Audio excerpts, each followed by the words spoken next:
Hello everyone, आप सभी का आयांस पियर चैनल में बहुत बहुत स्वागत है। तो फ्रेंड्स, वैष्णो देवी की यात्रा का ये थर्ड ब्लॉग है। यहाँ पे हम लोगों ने फ़ोटो क्लिक करवाया था, बहुत अच्छे अच्छे क्लिप हमने निकलवाए थे। और फ़ोटो का भी मैं आपको बताऊंगी कि पर कार्ड कितना लगता है और कितने देर में देते हैं, कार्ड की क्वालिटी कैसी होती है, वो नेक्स्ट ब्लॉग में शेयर करूँगी। अभी आप लोग ट्रेवल का ब्लॉग देख लीजिए। तो उसके बाद फ़ोटो वगैरह क्लिक कराने के बाद हमने आगे का यात्रा शुरू किया है। और बीच बीच में मैं ज़्यादा थक रही थी, सभी लोगों में मैं ही ज़्यादा थक रही थी। तो थोड़ा बैठ बैठ के मैं जा रही थी और मुझे तो यकीन ही नहीं था कि मैं पूरी चढ़ाई कर लूँगी, पर मैंने कर लिया था। और देख सकते हैं यहाँ पे सभी लोग आगे पीछे ऐसे ही थोड़ा आगे पीछे चलते हुए पहुँच गए थे अर्धकुमारी तक। और नीचे से जो अर्धकुमारी तक का सफ़र है, वो लगभग जो दूरी है वो 6 किलोमीटर है, लगभग 6 किलोमीटर है। और चढ़ाई ना थोड़ी कठिन है, मैं आप सभी को बता रही हूँ, क्योंकि हमें भी यही चढ़ाई आपको थका देने वाली चढ़ाई होती है। इसके आगे की जो चढ़ाई है ना, वो बहुत ही आसान है। मतलब अर्धकुमारी से भवन तक का जो रास्ता है बहुत ही आसान है, बहुत ही आसान। वैष्णो देवी का बहुत ही आसान है। और वहाँ की भी दूरी अर्धकुमारी से लेके वैष्णो देवी यानी कि भवन की जो दूरी है वो भी लगभग 6 किलोमीटर पड़ ही जाती है। तो वो आसान है, आपको बिल्कुल भी थकाएगा नहीं। लेकिन ये जो रास्ता है ना, बहुत ही थकावट वाला है।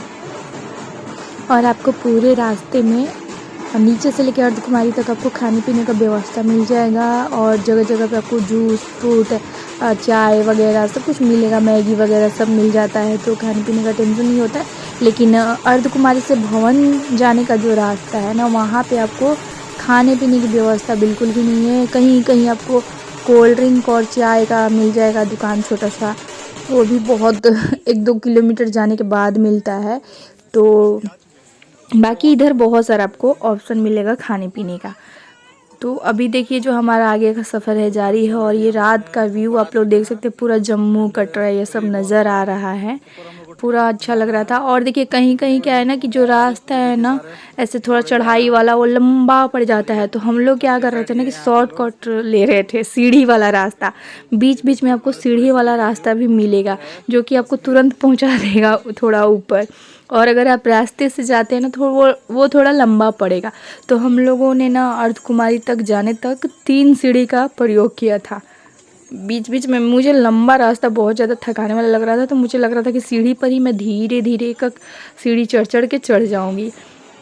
तो ऐसे करके हम लोग, एक जगह है सीढ़ी जो कि है 271 सीढ़ी है, तो वो हम चढ़े थे। स्टेप है 271 स्टेप, एक जगह था 152 स्टेप। तो हम लोग ऐसे करके 3 जगह चढ़े थे और लग रहा था कि चलो बहुत ऊपर आ गए, वरना भी चलते रहते रास्ते में। ऐसे यहाँ पे देख सकते हैं हम लोग कहीं कहीं रुक कर कुछ खाए पिए थे, और ऐसे ही थोड़ा सा रेस्ट करते हुए आगे बढ़ रहे थे। और यहाँ पे ठंडी बढ़ गई थी ऊपर चढ़ने के बाद, तो सभी ने अपना अपना जैकेट डाल लिया है। और आप लोग भी अगर जा रहे हैं इस टाइम पे, तो ठंडा की व्यवस्था पूरी तरीके से लेकर जाइएगा। और साथ में आप पेन रिलीफ वगैरह ले लीजिएगा, क्योंकि ये बहुत राहत देता है। तो ये दूसरी शायद तीसरी सीढ़ी है जो हम चढ़ रहे हैं, ये थोड़ी लंबी है, 300 स्टेप है, तो ये थोड़ा सा लंबा पड़ रहा था। लेकिन ये था कि बहुत लंबा रास्ता चलने से बच जा रहे थे हम, धीरे धीरे सीढ़ी एक एक चढ़ के। तो ऐसे ही हम लोग चले गए थे। और आप लोग जा रहे हैं ना अगर, तो सरसों का तेल या फिर मूव मतलब मालिश के लिए ज़रूर ले लीजिएगा। क्योंकि भवन जाने के बाद ना, जब हम वैष्णो देवी माता का दर्शन करके आते हैं, तो थोड़ा सा पैरों में मालिश कर लेने से ना बहुत आराम मिलता है। क्योंकि चलने से पैर का हालत एकदम ख़राब हुआ रहता है। और यहाँ से आप लोग देख सकते हैं, हम लोग बहुत ऊंचाई पे आ गए हैं। देखिए सभी लोग यहाँ पे बैठ के रेस्ट कर रहे हैं, और रास्ता देख सकते हैं आप लोग। सीढ़ी वाला जो रास्ता है वो जाके उसी फ्लैट रास्ते में मिल जाता है ऊपर चढ़ के। तो इस तरीके से देखिए यहाँ पे आपको दिख रहा होगा, वो प्लेन रास्ता है, और यहाँ से सीढ़ी से हम चढ़ के आए हैं। तो वो तो नज़दीक दिख रहा है, क्योंकि ये कम स्टेप वाली सीढ़ी थी। और फाइनली देखिए अब हम लोग आ गए हैं अर्धकुमारी। और हमें आने में लग रहा था कि 4 घंटा हम ले ही लिए थे, 3-4 घंटा लग गया था, या फिर इससे मुझे टाइम का पता नहीं, ध्यान नहीं है, क्योंकि मैं बहुत ज़्यादा थक गई थी। और अर्धकुमारी आने के बाद आपको यहाँ पे बहुत अच्छे अच्छे होटल मिल जाएंगे खाने पीने के लिए, वेटिंग हॉल, धर्मशाला वगैरह मिल जाएगा, ठहरने के लिए व्यवस्था भी रहता है, ब्लैंकेट वगैरह भी शायद मिलता है यहाँ भी।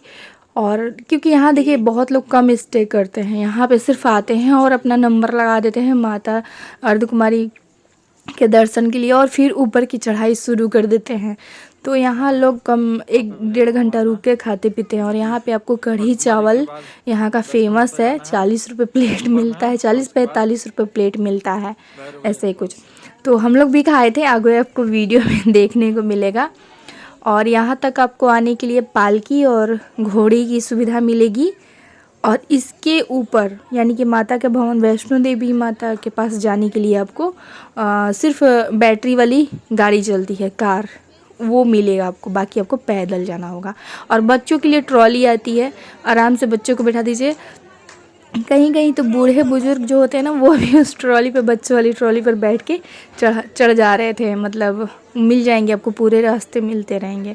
तो यहाँ हम चाय कॉफ़ी पिए, उसके बाद हम और मेरे हस्बैंड और बाबू, हम लोग बस 3 लोग गए थे कढ़ी चावल खाने, और बाकी सभी लोग यहीं पर बैठे हुए हैं। और यहाँ पे देखिए, आप फास्ट फूड अगर आप खाने जा रहे हैं तो बिल्कुल भी मत खाइएगा, बहुत ही बेकार होता है, पैसा वेस्ट है। बाकी अगर आप यहाँ पे खाना वगैरह मिल जाएगा आपको ठीक ठाक, नॉर्मल मतलब मिल जाता है।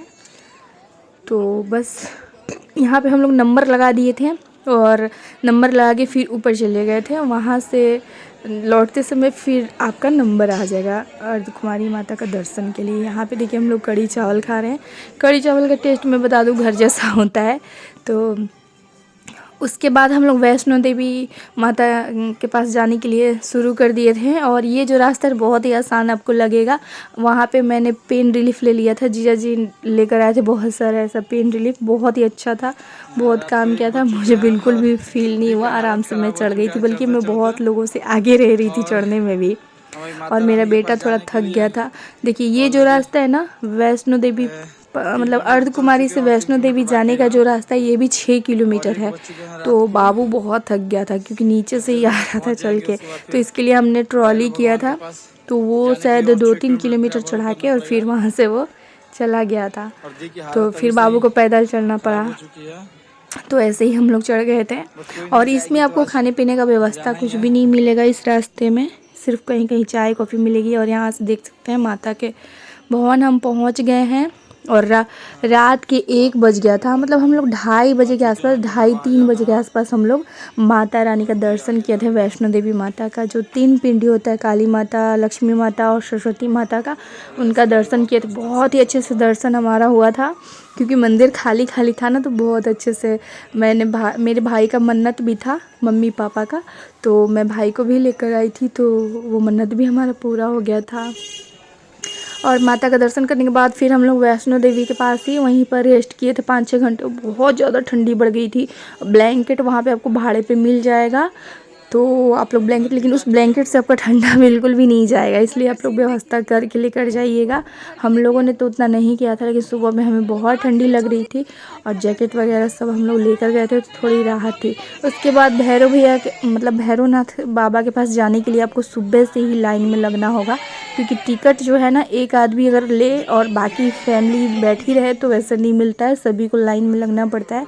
और रोपवे का जो टिकट है वो 100 रुपये है पर मतलब मेंबर, तो 100 रुपये भाड़ा लगता है, आराम से चढ़ जाइए। तो यहाँ की जो चढ़ाई है ना 3 किलोमीटर है, लेकिन बहुत ज़्यादा खड़ी चढ़ाई है, तो हमारा हालत बिल्कुल भी नहीं था चढ़ने लायक, तो हम तो नहीं चढ़ पाते, इसलिए हम लोग पूरे फैमिली वाले रोपवे से ही गए थे। बाकी यहाँ पे कुछ लोग सीढ़ी से भी जा रहे थे, मतलब बहुत सारे लोग, लेकिन बहुत चढ़ाई थी, इसलिए हम लोग रोपवे से गए। और भैरव बाबा का भी दर्शन बहुत ही अच्छे से हुआ, कुछ भी शूट नहीं कर सकते थे, वैष्णो देवी माता का भी और वहाँ का भी, क्योंकि अंदर में मोबाइल और स्मार्ट वॉच, फ़ोन वगैरह सब मतलब ले जाना मना था, तो कुछ दिखा नहीं पाई मैं आप सभी को। और कहीं कहीं का कुछ दिखा भी पाती तो हालत इतनी बुरी हो ही रहती थी कि कुछ शूट करने का। ये तो मेरा भाई इतना वीडियो बना दिया आप सभी के लिए मेरे कहने पर, तो मैं आप सभी के साथ शेयर कर रही हूँ। और यहाँ से देख सकते हैं माता का भवन दिख रहा है, और पूरी मतलब आप लोग यहाँ से देख लीजिए, पूरा सीन आप सभी को नज़र आएगा। यहाँ बाबा भैरवनाथ के पास का ये है सीन। हमारी जाते टाइम तो मौसम बहुत ही अच्छा था, बस ठंडी बढ़ी हुई थी। बाकी जब हमारा लौटना हो रहा था ना, तो बारिश बहुत ज़्यादा तेज़ हो गई थी, बहुत ठंडी बढ़ गई थी, बारिश बहुत ज़्यादा। तो इस टाइम पे बहुत बारिश हो रही है, मतलब लगातार एक दिन बीच करके फिर रोज ही होने लग रही है बारिश। तो आप लोग इस बात का अगर आप जा